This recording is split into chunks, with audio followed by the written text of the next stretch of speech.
where the heck are the young moms at?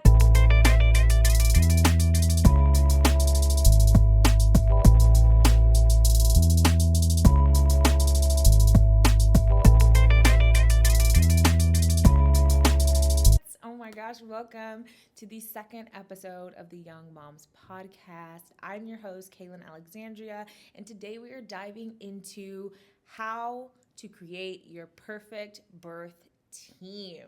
Okay, I know there's always a lot of anxiousness around finding the right OB. Do I want midwives? Do I want a doula? Am I going to give birth in the hospital or a birth center or a home birth?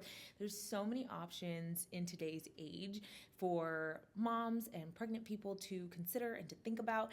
And I hope that this podcast episode sheds some light on what I have found to be the best practices for myself, and maybe you can implement some of these things, and just shed light in general on maybe the best ways to pick your birthing team. What type of support do you need? What type of support is out there for you? So let's hop right in right after some quick housekeeping. Hey, hot young moms! Have you gotten connected with the Young Moms Podcast yet? If not, babe, go ahead and follow our host, Kaelyn Alexandria, at Kaelyn Alexandria _ on TikTok and Instagram. That's KaelynAlexandria _ on TikTok and Instagram, and join our Young Moms Discord, where we keep you up to date on group events, virtual and in person, share advice and product recommendations, and where we take your questions to answer here on the podcast weekly. The link for our Discord is in the link tree on social media and in the description box below if you're watching on YouTube. Now, let's get to the episode.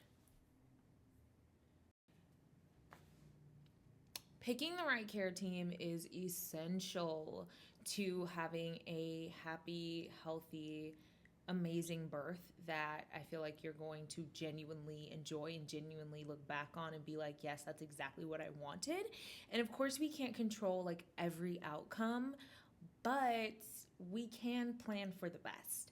And I hope that the key takeaways of today are you feel empowered to choose yourself throughout this process, choose care professionals who understand you, who know you, how to find them, how to seek them out, what to look for, because it can be a little overwhelming. Like, I don't know anyone, maybe outside of my mom, so I won't say I know anyone around my age, right, because I'm 23, I don't know anyone around my age who has like a consistent OBGYN, especially when you're kind of in the flux of like moving and like being in college and like traveling and etc. And like, you know, like you're in your 20s, like what is really set in stone for real.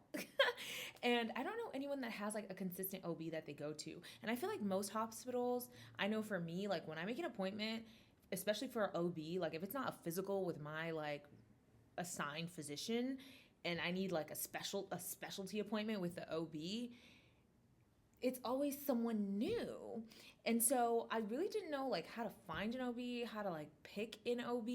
I still don't have an OBGYN, which I'm okay with because I chose midwives, and my hospital even assigned me a midwife, which was honestly just random and something that I prayed. I was like, you know what, God, I'm going to put this in your hands and I'm going to trust you to give me exactly who I need to have. And I give it to you because I don't know everything, and that is okay. It's okay not to know everything. It's okay to try a provider and be like, actually that didn't mesh very well. I don't want to be booked with them again. There is a lot of advocacy that goes into this. There's a lot of self-advocacy that goes into picking your care team, your providers, your support system throughout this process. And I am not the best self-advocate yet. I'm better. I'm a lot better than where I was back in my people-pleasing days. Shout out to therapy for that, because it's a lot to feel like I'm already going through so much mentally, physically, emotionally, and now I have to like advocate for myself with my healthcare professionals to get the service and the treatment that I actually want and I actually deserve. And that's actually part of the reason I chose to go with a birth center and not a hospital, which we'll dive into a little bit later. But I want to get a little bit into my background, how I planned for my pregnancy, how I planned who I wanted to work with, because it actually started way before I got pregnant. Like, I just always had this inkling like months, maybe even like up to a year before I actually conceived. And this is why my best friend always tells me, she's like, you know, you planned this. Like, you say this is like an unplanned pregnancy, but like the way you were planning for this and the way you were like mentally focused on this, like, girl, you prayed this into existence. And I can't tussle with her on that. Because I had, like, way before I got pregnant, I've had a Pinterest board of the nursery, of the baby shower photo shoots that I wanted, the baby shower style, the pregnancy photo shoots. I had been listening to doula podcast and birthing podcast. I would even practice, okay, not to put myself on the spot here, but I would even practice like birthing positions when I did like my yoga classes or like stretching, to like practice the breathing, or whenever I dealt with like uncomfortable like period cramps or headaches or anything. I don't really get headaches, but like whenever I would have something like inconvenient or discomforting happening to my body, is discomforting a word? Uncomfortable happening to my body. Oh, I'm such like an etymology and like vocab person, so like when I say things that aren't accurate, it just kind of like gives me a little itch. It gives me a little tick in my chest. But whenever anything uncomfortable was happening in my body, I would literally practice like I was giving birth. I'm not gonna lie to you. I would be like, we just have to breathe through it. Like, I do not take any ibuprofen, Advil, Tylenol. I do not do painkillers. Also because I'm very anti big pharma. So I'm not gonna lie, I'm very anti big pharma. So I do always try to take holistic measures and remedies when I do anything. But whenever I would deal with uncomfortable situations in my physical person or even mentally, I would just try to like breathe through it. Like, if you can't handle this, you're not going to be able to handle a natural birth. And that's something that I really wanted. I really want a natural birth. My mom had natural births for me and my oldest younger brother. The youngest, she went and got an epidural. And by then she was 40, having her third baby. So I totally, hands off, girl, do what you got to do. But for me, I really wanted a natural birth, and I wanted to make sure that I would be able to mentally handle it and physically handle it. And I know from all of the videos that I watch on the TikTok, because I'm a TikTok professional, that birth is 80% mental and 20% physical. That's what they always say. So I've been trying to build up my mental agility to handle birth, because they say it's like a marathon, right? And I wanted to make sure I also had a team that respected the way that I want to birth. And there were definitely significant podcasts that played into that when I was thinking about how I wanted my birth to be. When I did get pregnant, I was already listening to a lot of these podcasts, which I will share with you. And they'll also be in the description box or the show notes. Well, and the show notes, because if you're watching on YouTube, you can check the description box. And if you're listening on wherever you listen to your podcast, you can find it in the show notes below. And I do want to share those with you, and I will share them with you right now, because they were so influential in my personal decision making and journey. And it's nice to listen to other professionals or birthing people who are in this space and who work in this space or who have already given birth before, and what that has been like for them, what worked for them, what they really like, what the evidence is behind birthing, because the United States has the highest maternal mortality rate, especially for Black women. And so I really wanted to make sure I was choosing people that saw me, that respected my decisions, respected me as a person, and where I didn't have to feel like I was fighting to have a say in my birthing experience or postpartum experience as well. So those podcasts include Evidence-Based Birth Podcast. I love this podcast for like the real facts and stats, just to make sure that my facts are correct. Evidence-Based Birth is by Rebecca Decker. She has a PhD and she is an RN.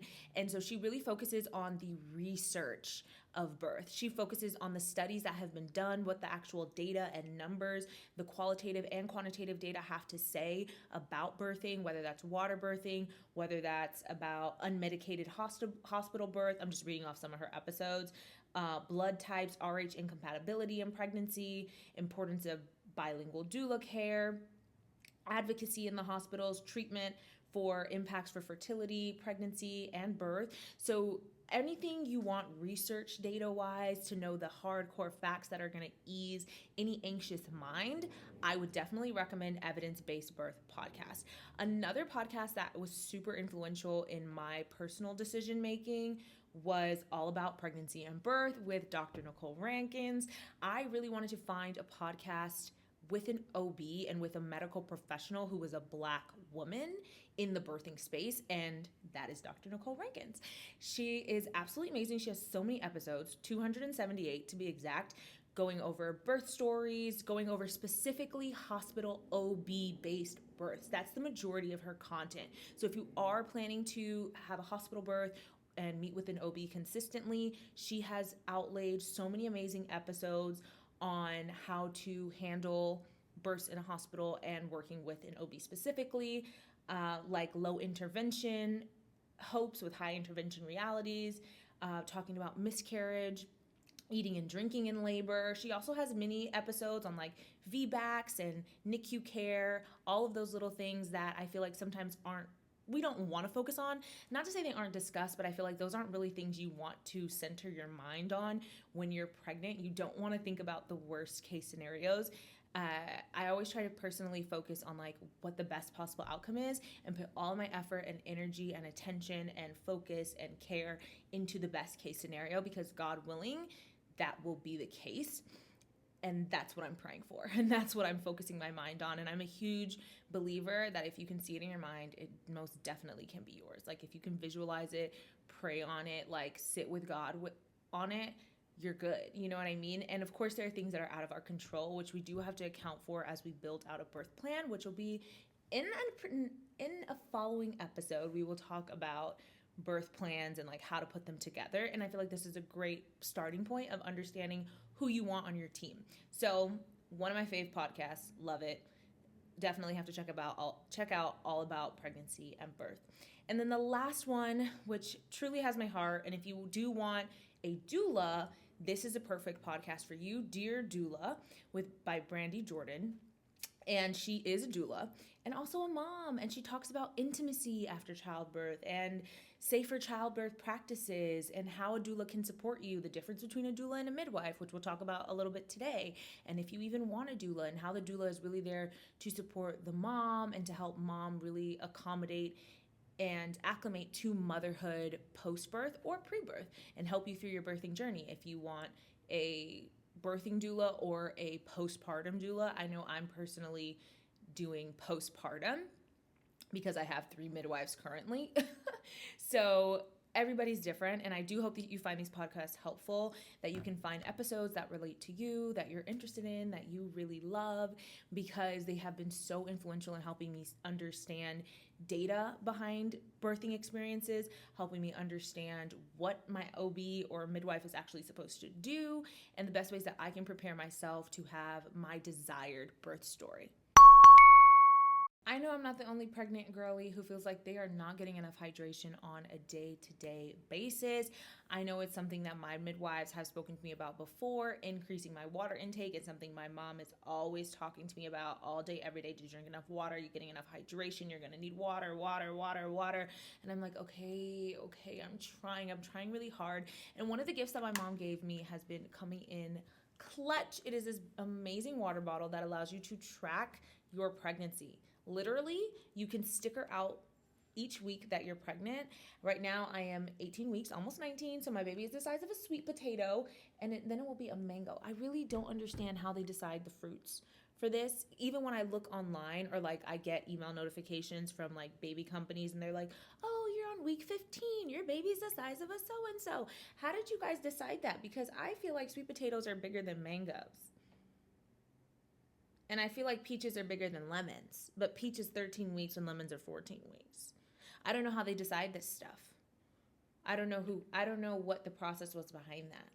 But anyways, I love that I can track it, and I love that it tells me how many ounces of water I'm drinking on a consistent basis, and I am actually right on track. Period. This has 55 ounces, so this is more than half of your daily intake. One of these is more than half of your daily intake. According to the internet, you should be taking in 8 ounces. So if you're having 80 ounces of water a day, you are on track to get your daily hydration needs in, and this has 55. 5. And I feel like if you really fill it up, it's an extra 5 ounces. So it'd be 60. So really you are more than on track with this amazing water bottle. It has a sleeve with a crossbody strap, which I really love because I can take it on a walk and not have to like literally carry it in my hands. I can just put it across my body when I go on my pregnant hot mom walks or when I go on little jogs. I'm trying to stay more active. I'm actually on a 40-mile November goal with my company right now. So I'm 3 miles in. We're looking to do 1 more today. I'm trying to do 10 a week. That's the best way to like stay on track and I don't miss out. But getting your hydration in will also ensure baby grows healthy. It'll ensure you stay hydrated throughout the day. And working out is a great way that forces you to drink this water because sometimes I feel like I'm just drowning myself with water. And I know I'm not the only one. You can find this water bottle in the description box below if you're watching on YouTube or the show notes, and it will always be in the link on our TikTok and Instagram. So if you're not following us on TikTok and Instagram at Kaelyn Alexandria _ what are you doing? Aren't you a hot young mom? Okay, that's what I thought. Now, on my care team journey, I decided to pick a birth center over a hospital. And this is kind of controversial. I would say controversial in my family because even when I told like my mom, she was like, a birth center? Like, what do you mean, girl? Like, you better go to the hospital. Like, what if something happens? And of course, those are questions you want to talk to your birth center or midwives about if you are having a home birth or a birth center. Like, what is your process if there is an emergency during birth and how do you plan to get me to the hospital? If something does happen or I'm in need of like a C-section or something, will I still have support? Because I'm paying cash for a birth center. This is not covered by insurance. So will you still come with me to the hospital if necessary? Having those questions down pat just in case, God forbid, anything happens are super, super, super, super, super important. But I love birth centers. And I actually found out about this birth center by the birth fun baddie, Elaine Welterroth. Sorry, girl, I'm not trying to butcher your name. But if you don't know, our former Teen Vogue editor-in-chief, she is that girl. And now she's a mom of 2. I believe she just had her second baby. And she had them with Kindred Space LA. It is the first and only Black-owned birth center in the Los Angeles area. So I immediately knew I want to work with them. I do. The birth center is beautiful. I've only been once for my first appointment, but I will be back this week for my next appointment.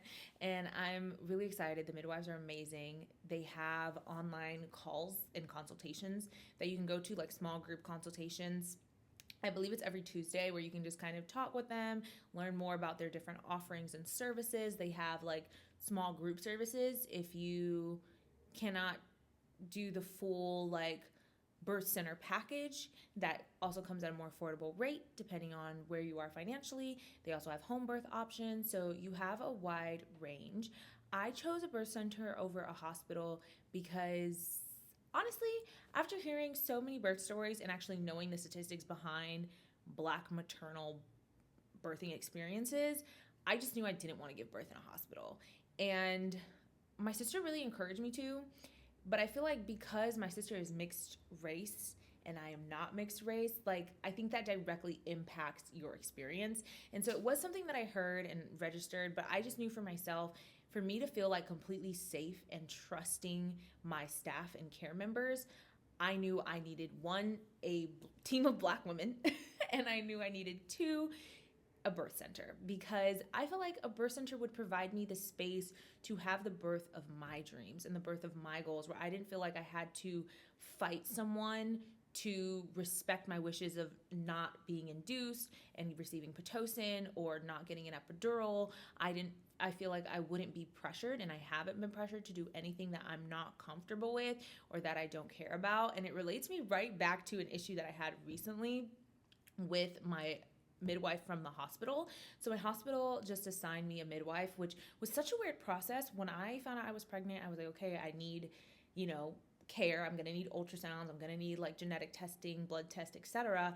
So when I called my hospital, they were like, okay, you need to like confirm you're pregnant. You need to come in and like take a pregnancy test so we confirm you're pregnant, and then we'll start booking you appointments. And it was just random. It was just like you're assigned to whoever, which I don't really like. I don't really like the idea of like when I give birth, it's going to be whoever's on call and whoever's available. And like, I don't really have a say in who my provider is consistently.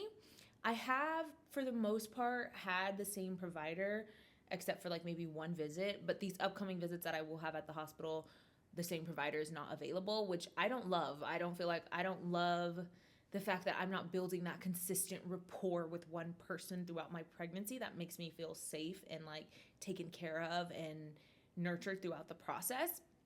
And with that, she recommended that I take baby aspirin, just because preeclampsia is common and unfortunate. And I don't know the data behind it, so I'm not going to say it's common, but it is something that Black women do face at higher risk than other groups of women. And so she did prescribe that I take baby aspirin, and I did not take baby aspirin. I do not do pharmaceuticals.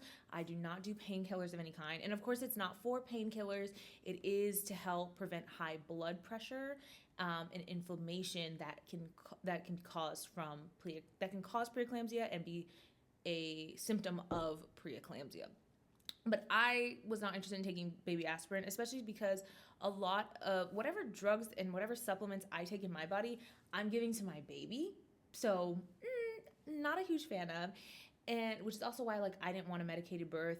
I didn't want an epidural, because a lot of women say once they get the epidural, they can't really feel themselves pushing. Like, you can't feel anything from the waist down really during that entire time period. And I just knew I didn't want that for myself. And I knew wasn't trying to like drug my baby in the process. Personally, that's how I feel. Or myself in the process. Like I just didn't want that for myself. So when she found out I wasn't taking the baby aspirin, she was like super disappointed. And it was kind of a tood for the rest of my like ultrasound experience. She just got super dry and was like tooty about it, instead of being supportive and offering other options, which maybe she didn't know. But I feel like as a midwife, you should like know like, okay, everybody's not super comfortable taking pills or taking pharmaceutical drugs. Let me give an alternative option. Instead, she was just like, you could have a stroke or a heart attack or something had happened to you. And it's like, girl, shush, please, shut up, please. Like, shh. So I did research on my own, TikTok University, and I am talking to my other midwives this week when I meet with them at the birth center about options. And one of my options has been turmeric root. I've been putting turmeric root in my water, which is anti-inflammatory. And I have also been working on making sure that I consume less cholesterol and carbs to keep my blood pressure low, and do a little bit of cayenne. I also been looking into using cayenne because cayenne is a blood stimulant, so it will help me avoid high blood pressure. And those are things I'm comfortable with, but pills I'm not comfortable with. And I just already felt the tension in that one experience, which helped me realize picking a birth center was best for me. Even though I have found out that my insurance would cover 100% of the cost. Because then when I found that out from my mom, I was like, dang, I'm really questioning, should I continue to go with the birth center? Like, should I still choose the birth center even if my insurance will cover the entire cost of my birth? And my birth center is about, like, to be completely transparent, it's $6,000. So I'm going to pay $6,000 to get pre and postpartum visits. And I'm also paying for free prenatals, supplements as necessary and needed, the birth center for the day I give birth, regular checkups and check-ins, full 24/7 access to my midwives, which I will say, the response time has not been my favorite, to be completely honest. So that's one thing. Graciously, I also have a pregnancy therapist, who we'll talk about in a second, who I have weekly meetings with, and I meet with consistently. So I feel like I can bridge that support gap in some ways. But yeah, I put a list of like things that it comes with, because I felt like it was definitely worth it, and it has been a great experience thus far.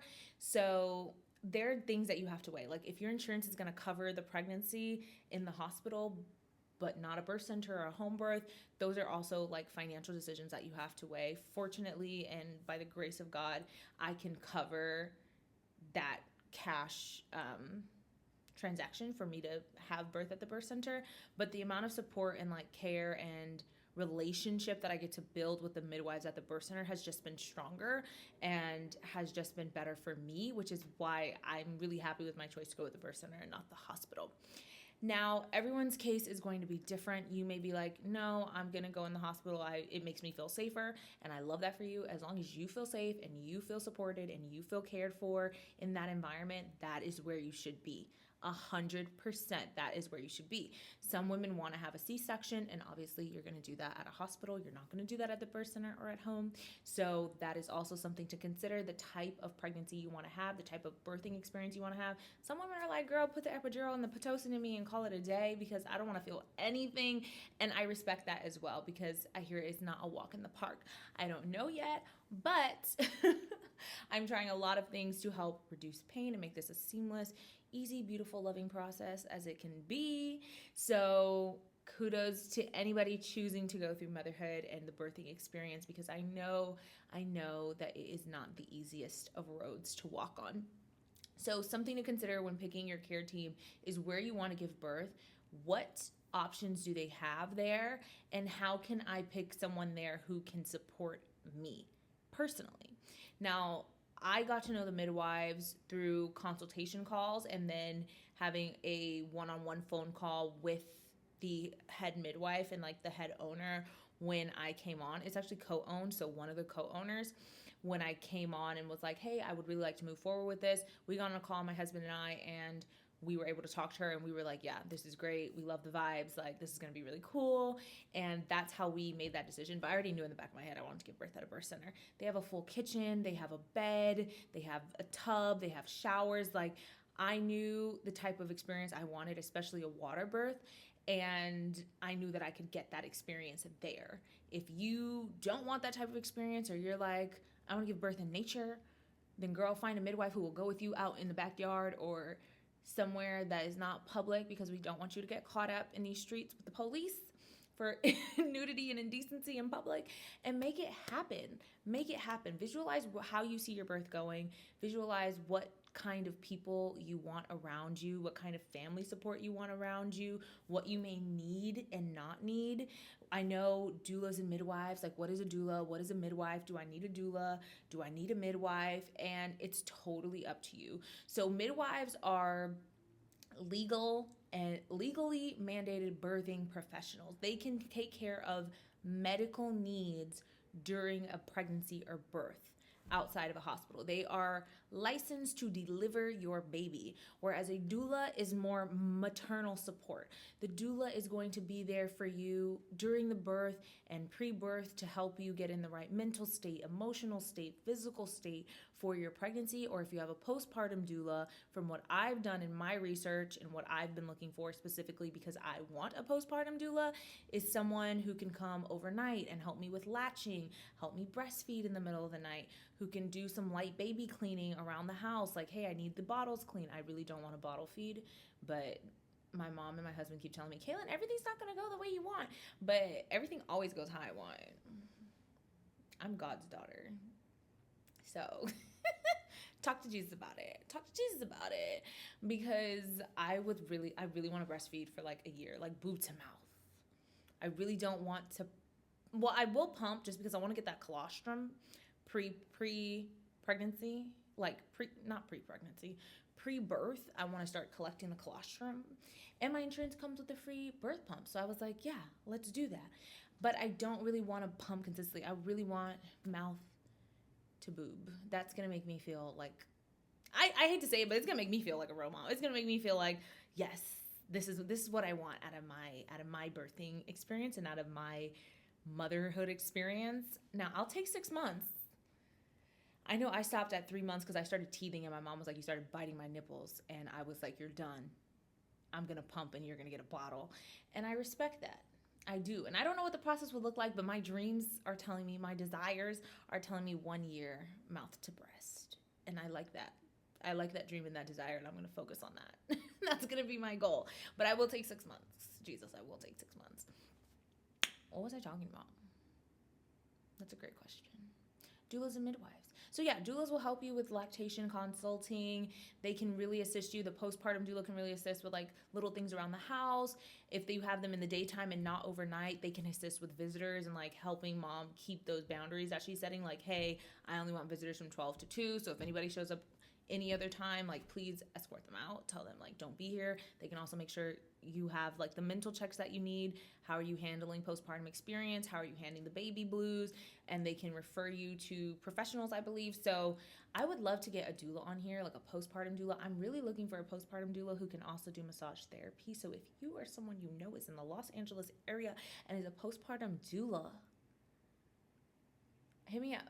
And you also do massage therapy, it's over. It's a wrap. It's a wrap. I want you because postpartum massages, oh, Pookie, I'm in there. That's something I really want for my entire cuarentena is daily massages. But yeah, everybody's needs and wants are different. Like, you may not want a 40-day postpartum period. You may be like, you know what, my mom is going to come move in with us for the first 6 weeks and help us get adjusted. And that's amazing. And that's a part of your care team. That's how you're building out your care team. You may be like, you know what, I want my sister to stay with me, or my husband and I are going to figure it out ourselves. There are free doula supports. If you feel like you cannot afford a doula, or right now your financial situation is not looking like hiring extra help is going to be a main thing, there are free and low cost doula support systems that I know of in the state of California. If you live in California, I also look for maybe some federal programs in like other states and see what I can find, but they will be in the description box below or the show notes if you're listening on wherever you listen to your podcast, because there is a lot of support for moms who are low income or who just need some assistance, don't have the support system of their family and friends, or may not have the medical insurance coverage to cover certain things. There are support systems. There are nonprofits that are geared and tailored to helping and assisting mothers, especially young moms, especially moms in transition or single mothers. So I will put everything that I know of in the description box and the show notes so that you can get the support and care and help that you need as well. So really think about, I always try to tell people, think about what the best outcome would be for you. What would the best birth story be for you? Write it down, think on it, meditate on it, pray on it, and then find the resources to make it happen. Whether that's watching this podcast, listening to the other podcasts that I've recommended, whether that's looking through the free resources that you can get in your state or your city or through the government, whatever is available to you, it is so possible. If there's a will, there's a way, and all things work together for good to those who love God. So I just know 110% that if you pray at Pookie, the blessings will come down. Period. Another care team member that has been super essential, super, like, she my ace. Like, I kid you not, she has been probably the most influential person on my birth care team, my pregnancy care team, since we started working together, and that is my pregnancy therapist. I talked about her a lot in episode 1 about the advice and the tips that she has been giving me, and they are so valuable. Like, they're priceless gems that has just been helping me regulate my emotions, understand what I'm going through hormonally. Like, she really helped me clean up my whole life. Like, she helped me build entirely new routines. She really specializes in pre, peri, and postnatal care as a therapist, so making sure like you're mentally okay, because I was diagnosed with major depression a few years ago. And so I knew when I got pregnant, I was already going through a lot emotionally, like, because it was an unplanned pregnancy, and like there were a lot of things going through my mind about how different people would react and what was going to happen and how my parents would respond and how his parents would respond. And like, I have to tell my church and I have to tell, like, there was just so much going on in my mind where I was really overwhelmed, and I was like, okay, I need to find a therapist who can help me, because I don't know what is the hormonal changes in my body and what is the depression. Like, I couldn't really see a difference, especially during my first trimester, because I'm not depressed. Like, depression may be around, depression may be trying to get me, but you can't have me. Like, I be fighting. I'm a fighter. So I was like, let me get back in therapy. Let me see someone who can help me eradicate these feelings and these issues. And that's been exactly what she's done. But during my first trimester, I was so down bad. Like, I was already dealing with so much emotionally. Literally a very small group of people knew. The first person who knew was my best friend, because we took the test together on the phone. And then I immediately told my husband, who was my boyfriend at the time. And then I told my other best friend. That was it. 3 people knew, not a parent, not a sibling. I did eventually tell my siblings before I told my parents because my sister has 2 kids. So I was like, girl, let me tell you. And then my brother, he messaged me and he was like, oh yeah, when I come back, like we're gonna go out drinking, da da da. And I was like, dot dot dot. There won't be none of that anytime soon. Sorry. So there was just so much going on mentally. I just was not, I just noticed I wasn't taking care of myself. It was kind of fell back into like this really depressive loop of like not showering, not wanting to brush my teeth, struggling to wash my face daily. Like it was just really bad to the point where I was like, okay, I need to see someone. I need to get back in therapy because I noticed this is not good. And I don't know if this is just like me having low hormones because I didn't get any morning sickness. My mom didn't either. So I kind of expected to not have any like nausea or anything like that, but I was super fatigued and super tired. And I was like, I don't know if this is just like a hormonal thing because of pregnancy or if this is like depression. And so when I looked into it, I didn't even know that pre and perinatal depression existed. I'd only heard about postpartum depression because it's really what a lot of people on the internet and like TikTok really talk about is postpartum depression, which comes after you have the baby and like you're dealing with the baby blues and you're struggling with new momhood because it's hard. It's hard becoming a new mother. It's hard not getting a lot of sleep. Like the baby's waking up every 2 to 3 hours, really almost every hour in some cases, because that's just how babies are. That's their brain development. That's where they're at in life, and they need you all the time. There's a lot of things that can happen. Like I know it can be really hard when babies are having latching issues and mom can't breastfeed. There's a lot of little things that can really just cause that postpartum depression, and that was something I was personally concerned about with already having a major depression diagnosis. So when I looked into it and I found out you can have perinatal depression, which is like while you're pregnant, to be dealing with active depression, or before pregnancy that has to do with like fertility or like conceiving, etc. So once I found that out, I was like, okay, I need to find somebody ASAP because this could be affecting me right now, and I need to get somebody on my team immediately who specializes in pre-peri and postnatal depression and anxieties and etc. And I did. I found one. Shout out to the Lord, because I was like, I don't know who to choose. And thank God, like my insurance had a great list. I was able to kind of tailor it down. And I hear there's so many amazing platforms that you can utilize to find therapists if that is something you're interested in for low cost, who also specialize in like pregnancy therapy and who specialize in grief and loss related to pregnancy and miscarriage, and sudden infant death, which is really sad. But if you do need that support, those support systems are available, and there are low cost options. And if I find any, I will make sure I put them in the description box and the show notes for you guys as well. And my pregnancy therapist has been so influential. Like she has really been helping me get my whole life together. Like the way my mood has increased, the way my just self-care has gotten better, because she's helped me get into like a good routine that honors how I'm feeling, that also honors like me being my own person and understanding the baby is their own person, and that me connecting with the baby is just as important as me connecting with myself. She's helped me work through disassociation when I felt like my body has not been my own, and like I just feel like a host vessel for this child that's growing inside of me, and I was kind of losing like my sense of self.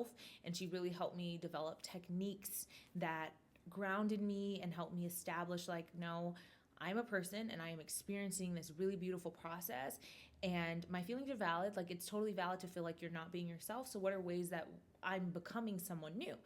How can I connect with that new person? How can I connect with the parts of me that are still thriving or looking to thrive in this season?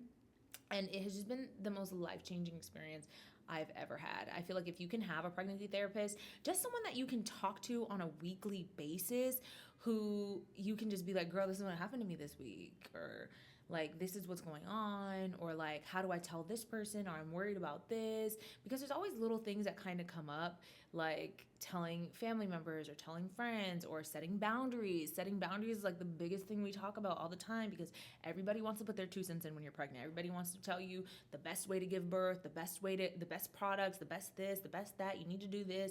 Oh my gosh, you shouldn't do that, blah, blah, blah. My way was better, da, da, da, da, when I was your age and when I had my first baby, and Setting boundaries is crucial. Everybody has an opinion when you're pregnant, and everybody wants to share it. And so being able to let people know in a very real but calm and centered tone, like, hey, I really appreciate how much you care about me and how you want to share your opinions and ideas with me or your birth story with me. However, right now, I do not need X, Y, and Z, but I would love if you could support me in X, Y, and Z way. And I've been using all of her skills and all of her tips and tricks on setting boundaries because everybody has something to say.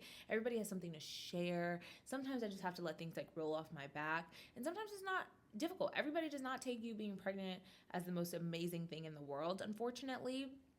And that can be difficult to navigate. So having somebody there that you can meet with and connect with, who is a trained professional to help you deal with your problems and your issues and angst has been the most, like I said, the most beneficial thing I have done, and probably the most priceless person I have currently in my care team.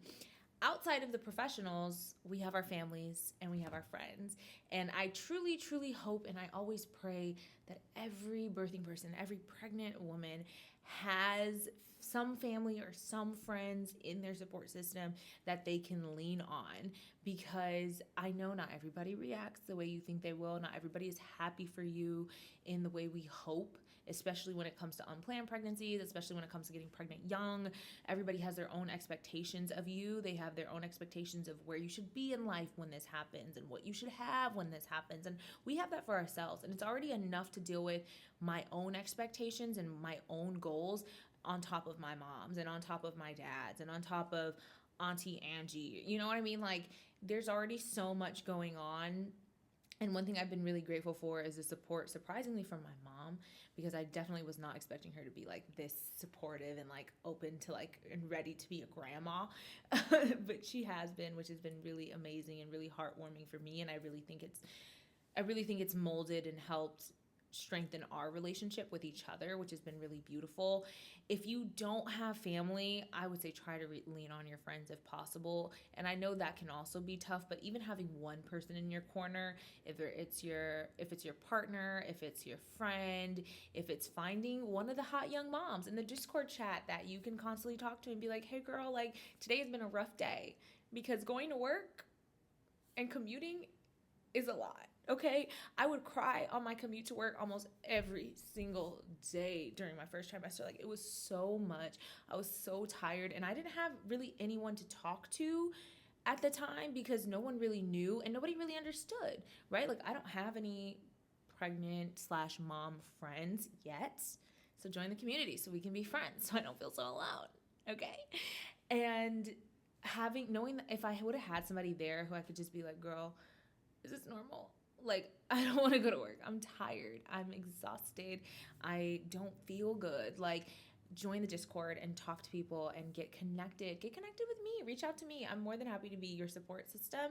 If you don't have one, I'm more than happy to encourage you and love on you and support you, because every hot young mom needs a support system. Every mother needs a support system. No matter what age you are, you're going to need help. You're going to need assistance. And I just really hope this episode was able to touch you in some way, shape, or form, to help you pick the perfect care team, to help you find your true friends in this process, to help you tell your families, to help you decide what kind of birth experience you want to have, because the people that are surrounding you will directly affect your postpartum experience. Everything that you encounter during your pregnancy is not only going to affect your baby, it's going to affect you in a more visceral way that will impact your years to come post-pregnancy. So making sure that you're surrounded with a community of people who believe in you, who trust you, who understand you, who are willing to advocate for you, is essential for every new mom or continuing mom. Wherever you are on the journey, all the hot young moms need support. And if you cannot receive that from the loved ones in your life or from your care professionals, you are more than welcome to get all the support you need right here at the Hot Young Moms community. So make sure you're following us on Instagram and TikTok at Kaelyn Alexandria _. I will spell it again for you, KAELYN ALEXANDRIA _. If you're watching us on YouTube, which I really hope you get the chance to, because I love the face-to-face. Like, I just feel like you get to know me better. I get to know you better. Comment, like, subscribe, and join the community. Add us on Discord. Join the Discord. Let us know your questions so we can answer them here on the podcast. Share any advice. Just chit chat and like make sure that you're getting the support and the care that you need, and the hydration. Because now I have to go pee. Love you. Bye.